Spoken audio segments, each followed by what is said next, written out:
Good morning, Mark Sudduth, HurricaneTrack.com here with your Hurricane Matthew update around 8:40 Eastern Time.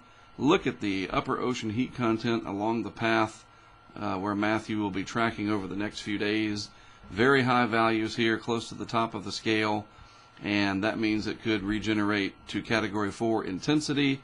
It's a matter of how quickly the inner core can organize, and the upper level environment cooperating. The shear values forecast to be very low, and as such this really could strengthen quickly back to Category 4 intensity. Looking at the latest infrared satellite picture, I don't think that's the eye up there. That would be pretty far to the north. It's more like down here somewhere, still probably obscured, and it is, by the cloud cover, at least on the infrared shot.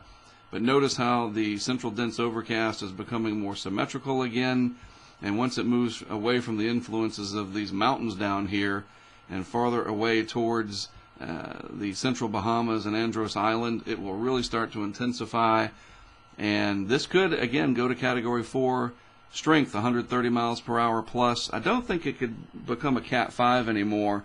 It's not out of the realm of possibility. You never say never, but it's just not going to be enough time. I hate to say it won't, but we hope it won't, put it that way. But remember, hope is not a planning tool by itself. You can't hope a storm away. Maybe sometimes it works, but usually it does not. So people in the Bahamas up into Florida need to be ready for this and take it very seriously. 10 to 15 foot storm surge expected for portions of the Bahamas up here, and that is very problematic for obvious reasons. A look at the forecast track. Numerous areas under watches and warnings. Please consult the public advisory from the Hurricane Center's website if you want to read the list of all the areas under watches and warnings. But notice that the hurricane watch now extends just into Georgia. Tropical storm warnings still in effect here for southwest Florida and the Keys as well, with the closest approach expected anywhere from West Palm Beach up here along the Space Coast and finally up to the Treasure Coast region and up towards Jacksonville. So yeah, it's coming. How close it gets and whether it makes landfall, we will just have to wait and see. I want to point out all kinds of information in the discussion, but the most important part, I think, right here, at least one of the most important parts, that only a slight deviation to the west of the forecast track can result in landfall in Florida. And again, you need to remember that on the map here, that these are just the forecast points, these black circles with H's and M's. M is major hurricane. That's for the center, the eye. And the radius of maximum winds would extend out away from that, probably something like that as an example, at least the hurricane force winds. So you could have the eye itself 15 miles offshore of, let's say, Cocoa Beach as an example, and you have hurricane force winds maybe over 100 miles per hour blasting the area all the way back to I-95 and maybe 20 miles west. So this really is going to be a close call, if not a landfall. Farther up the coast in the Carolinas, you're not as worried about the wind impacts. Maybe from Charleston south could see some hurricane force winds. But up here is going to be the rain once again, kind of like last year with Joaquin, and I'll show you that in just a moment. Looking at the model, I want to show you this. This is the GFS from this morning's run, the 6Z run, and I'm going to put this into motion. Watch what happens. This actually shows the pressure and the precip this time, and there's Matthew coming up through the Bahamas here, tracking very close to Andros Island and Nassau, and then eventually just to the west and between Grand Bahama and West Palm Beach, and then a very close approach. It looks like almost to maybe just making landfall here somewhere along the Space Coast. And then watch what happens. Look at that yellow and red and purple showing up. And let me stop this right about here. Very heavy rain, tropical storm to hurricane conditions all along the coast there, very close to Jacksonville, Savannah, Hilton Head. This is not good, okay? Don't think, well, the center's not forecast to come here, so I don't have to worry about it. You don't have to worry about being in the core of the hurricane necessarily, but, you're still going to get carpet bombed by a bunch of other hazards. And I'm very serious about that. Extremely heavy rainfall, wind that's strong enough to knock over trees, power outages, hazardous driving conditions. I mean, what more do you want? And nobody wants it, but I'm saying in terms of the effects, I can't drive the point home enough that this is going to be a major problem for a lot of people, and in some areas, it'll be the worst hurricane they've ever been through. And I mean that. So people need to be getting ready. And as this continues on up the coast, very heavy rain spreading at this point into the low country of South Carolina, Charleston, Georgetown, maybe up towards Myrtle Beach. And then watch what happens. It even gets into southern North Carolina with the blues and cyans showing up in there. I mean, it's like, here we go again. Last year with Joaquin, and a different trajectory of the rainfall from that than we're looking at with this, because this is a direct influence from the hurricane. And then there's some little low pressure area sitting up here, driving northeast winds and rainy conditions to the Carolina coast. Here's Nicole sitting out here. I've neglected Nicole. I've been getting hate mail from Nicole saying, hey, why no love for me? Obviously, I'm kidding, but this is interesting because you got a tropical storm sitting out here, powerful hurricane over here, kind of a weak wave of low pressure up here, and all of this is a very complex pattern, and that results in this sort of weird track as I just speed it up. You know, watch what happens. Matthew comes in along the coast, turns sharply out to the east. Nicole starts to back away to the south, weakening, and the two try to pinwheel around each other ultimately. You've probably seen that on social media. Crazy days ahead. We're going to be dealing with Matthew for a while, but for now, I'm only going to focus over the next 5 days because that's pretty much all we can handle at this point in time, believe me. A graphical look at the rainfall, and this just gives you an idea of the precipitation potential, the quantitative precipitation forecast from the Weather Prediction Center.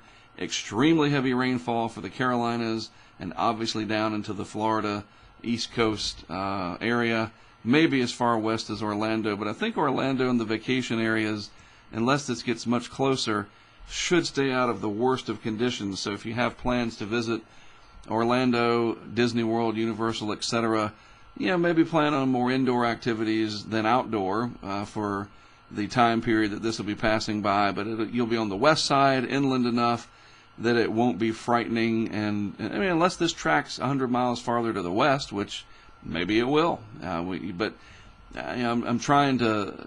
People have asked me. They've asked me on social media, "Hey, I'm headed to Orlando. I'm headed to Tampa or Naples. What should I expect?" Rainfall-wise, it shouldn't be too bad, and the worst of the conditions will be really confined to the coast and maybe 20 miles to the west of I-95, to give you an example. So I don't see too much problems there. What am I going to be doing? Well, I'll be working to set up equipment like this. I do have this tower on the Tahoe now. Obviously, it's horizontal, laying flat up on the roof rack, ready to take down. This is in Hurricane Ike in Galveston, Texas. And I'm going to set this up somewhere. And I have another one where I just have the mast part only, and then all the equipment's housed inside the box. And it gets transmitted to our app, Hurricane Impact, and on our website, on our premium services site. And this is going to be a really good opportunity to collect some important wind data down along the east coast of Florida. I'll be working with Michael Watkins, who I've worked with for numerous years to help set this equipment up. And you can see that anemometer up there. That's a real anemometer, folks. That's one of the expensive ones, capable of withstanding winds up to 200 plus miles per hour. Hopefully we won't see anything anywhere near that. And we'll also have pressure and a picture coming from the site when I set that up. And you can watch that in our app. It's called Hurricane Impact. And I'll talk about that more in a moment, going to be setting up our unmanned camera system. Turn the volume down. And this is Cedar Key during Hurricane Hermine. This is what the unmanned camera system can do. I'm going to take 4 units with me and set them up along the east coast of Florida, right along the ocean front, to give you a front row view. And you can hear it. I mean, there'll be audio. I think it'll come through on the video here. Yeah, there'll be audio so you can hear the wind and see the effects. And I won't have to be anywhere nearby. I'll be out of harm's way, which is good. Probably in the hotel room somewhere, wherever that may be. So, yeah, you can follow along on Twitter and our app. This is where it's really going to shine, all right? When I get on the road, it's all about that impact. There are some great tracking apps out there, certainly, all right? But when it comes to making landfall, none of them are going to bring you live weather data that was set up instrumentation-wise just for the hurricane. Yes, there is weather data coming into other apps, but some of those weather stations have been there for a while. They might not be calibrated. There's all sorts of problems that could be associated with them. They're more like hobby weather stations, and those are great. But this equipment is developed explicitly and specifically for hurricanes. And so the data is impeccable. You look up R.M. Young on the internet. It is one of the best anemometer makers probably in the world. And so this data goes into Hurricane Impact. It's a great user interface under the Weather Stations tab. It updates right in front of your eyes every minute with new wind, the 1 minute average, and the peak gust for that minute, and then a picture that updates. And as long as the network stays up down there, yes, it's completely reliant on the terrestrial network, and sometimes it doesn't work, and people get mad about it, but there's nothing I can do. We don't have the budget for satellite transmission quite yet. Maybe one day, if enough people buy the app, I guess it would be possible, right? But seriously, follow along, because I can also post video blogs in the app, and those will come, every couple of hours to every 30 minutes as this gets closer, and you can follow along in chronological order what's going on. So I'm going to toot the horn about this app now, because this is where it really starts to come into play. You've tracked it up to that point. Now the impact is coming, so get Hurricane Impact on the App Store. 2 words, Hurricane Impact by HurricaneTrack.com, and on Google Play.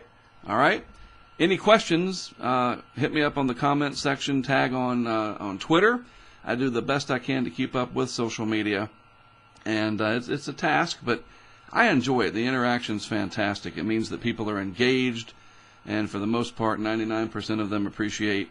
There's always a few haters out there that are just mad at the world, and I don't take it personally. It is what it is. So anyway, I'll be heading out by noon today, and Florida, the East Coast, will be my target, and we shall see what we shall see. And then we'll deal with what happens if there is a part 2.